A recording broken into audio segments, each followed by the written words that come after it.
So listen, some people, not me, but some people are getting very concerned with our friend Marco. Um, and I mean, I love the guy. You know, that's my paisan, that's my brother. I love him. He's the leading shooter of Pisa for crying out loud. NBA champion. Beautiful game, Spur. Need I go on? But I mean, it's just at a point where he's been bad for business, you know? Um, he's been around the game a long time, but he's lost a step out there. And frankly, uh, it's, it's reflecting poorly on the old man. You know what I'm saying? And somebody should tell him that. Somebody should let him know because this is kind of unacceptable for a lot of people. Not me, but it's just it is what it is at this point. You understand? It's not like I'm really expecting a lot out of Marco on the defensive end. That was never really his thing. But this year, things have been really bad. I can't really be mad at Marco for not being able to guard Russell Westbrook. That's like being mad at a fish for not being able to walk, you know what I'm saying? But like, there should be no situation where he's out there trying to walk as a fish, you know? Like, why is he guarding Russell Westbrook in any circumstance at any point in any game? That just should never happen. But see, the Rockets are smart. Harden understands they can just go after him in the pick and roll and do whatever the hell they want. Look at this. He gets roasted by Ben McLemore here, gives up on the play here, lets this guy go to the empty corner, and then points at Patty Mills like, hey, you want to guard him? These teams today, they're too smart. They got the same film that we got. Any team with a good scouting department knows. You run the offense through whoever Marco Belinelli is guarding. You run him through a million screens. He doesn't have the tools to recover. He gets bodied by just about anybody. And he's just not hustling on that end of the floor. It's really sad to see. The thing that's really bad about the Spurs this year is they got multiple guys that the Rockets can do this to. Over and over again, the same look. And they don't have an answer for it because they got so many weak links. And oh yeah, Marco shot 0 for 5 in this game. 0 for 4 from 3.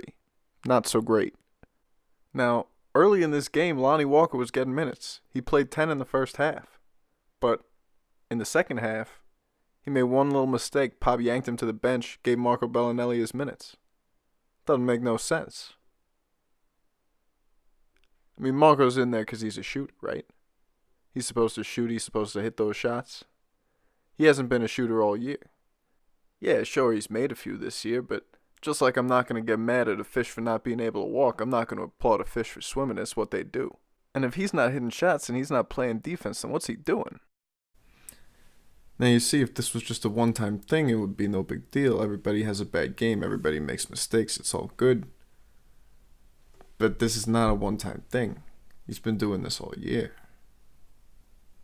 Pretty much every game. Now, Pop hasn't been happy about the defense, but he's also the one putting Marco Bellinelli and Patty Mills out there to get roasted in the pick and roll by any team that's smart enough to notice. The tape's out there. This is not a secret. These are two liabilities on a defense that has been atrocious all year. And any smart team is going to target them. Marco's help defense, I mean, he's not doing anything with the help. One, he's not helping anybody. Two, he doesn't have any of the quickness or long arms or anything to recover. He just gives up wide open 3-point shots. Like, I don't understand what he's doing half the time. Half the time, it's like he doesn't know where to stand. It's his 13th year in the league. His teammates are still pushing him into the right spot on defense. Look at this. Patty Mills and Marco Belinelli guarding Andrew Wiggins and Cat in a pick and roll. How does that happen? That shouldn't happen. It didn't used to be like this, you know. The old man, he used to have some pride about things like this. One of his guys was playing like this, he would pull him off the bench. He'd yell at him in front of everybody, in front of the TV cameras. Make him think about what he did. Eat him alive in a film session. Now you got this guy out here playing 17 minutes a game. And he's in the postgame complaining about the defense. Look at this. What are you doing with that? Jesus, Mary, and Joseph. I mean, you can't complain about the defense and then choose to play a guy that plays defense like this. It's not like there aren't other options. There are plenty. The most annoying thing, the most head-scratching thing is he's a vet. He's been around a long time. He should know better. He should know where to stand. He should know where to be. He should know where to rotate at this point. But over and over again, he makes these mental mistakes, and it's like, did you just get here? Did you just show up? Have you not understood what we've been trying to do for the last, 20 years? We've been having all these problems in places we don't usually have problems. East Coast, Atlanta, Washington. For crying out loud, he gave up 24 points by himself to the Knicks in what was dubbed his best game of the year. I mean, give me a break. No heart on the boards. Gives teams extra possessions. Can't be bothered to box out. This is basic day one stuff, and I know Pop's talking to him about it. Hey, can you box out for me, please? Thank you. So why is he still giving him playing time? Now, Marco, at his best, he's a shooter, right? That's what he's in there to do. That's what he's done historically well. But this year, he's only 32% on three-point shots. I mean, that's below league average for a guy who's supposed to be knocking these shots down. And now the leaning while he shoots thing seems kind of dumb. Because he's making these shots harder for himself than they need to be. You know, he's a lot like the Leaning Tower of Pisa. Because it's like, for years people have been coming to see this thing. And it's like, wow, it's not supposed to do that. But I guess it's kind of working and that's cool.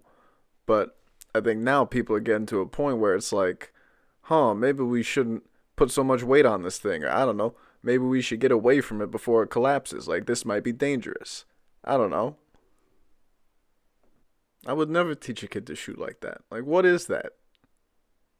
He takes a lot of these shots that don't make no sense, but even when he takes a good shot, it has a pretty low probability of finding the bottom of the net.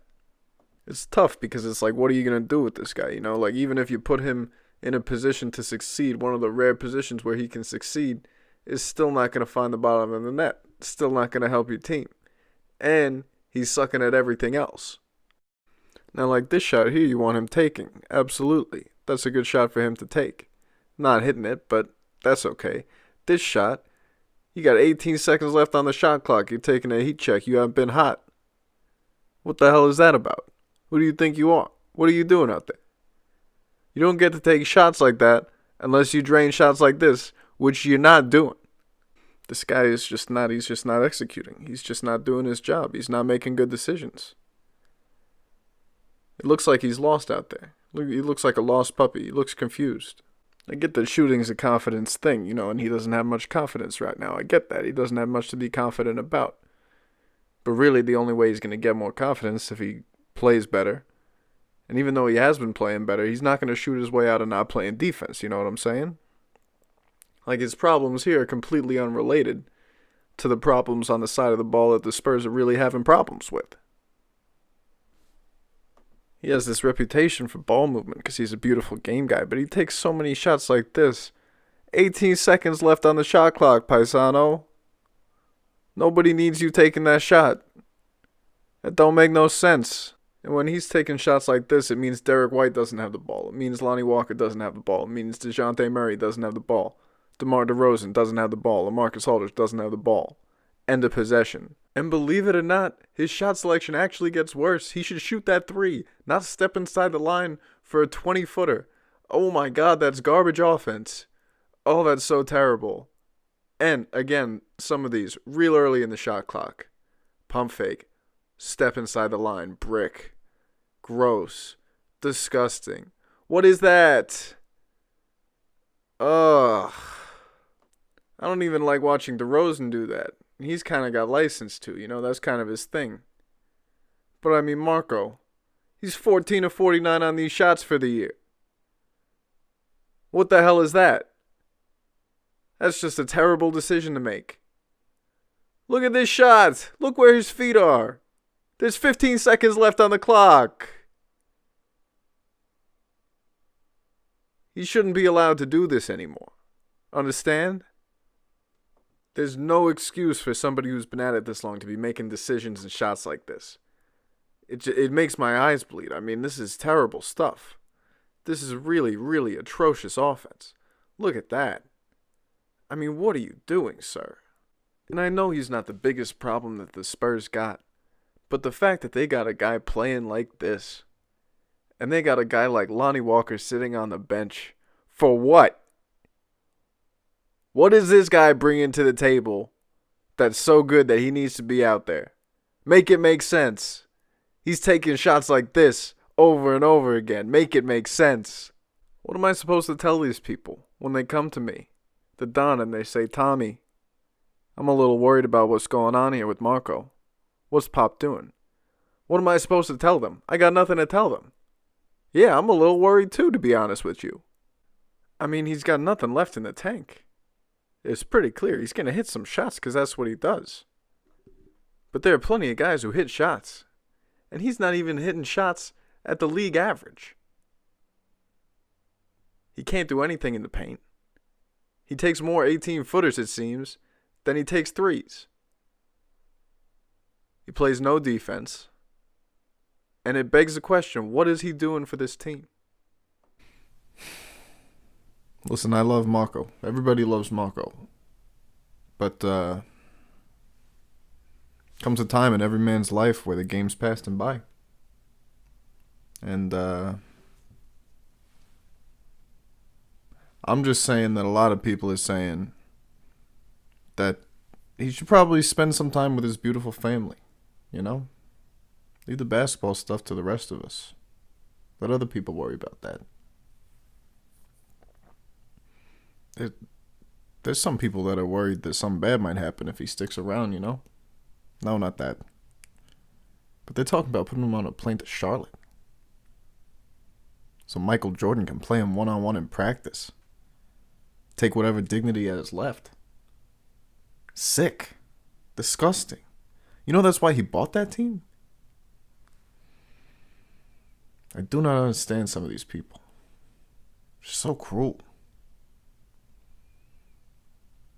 But yeah, anyway. Everybody loves Marco. Just don't love seeing him play so much. Play so bad. So somebody should tell the old man that.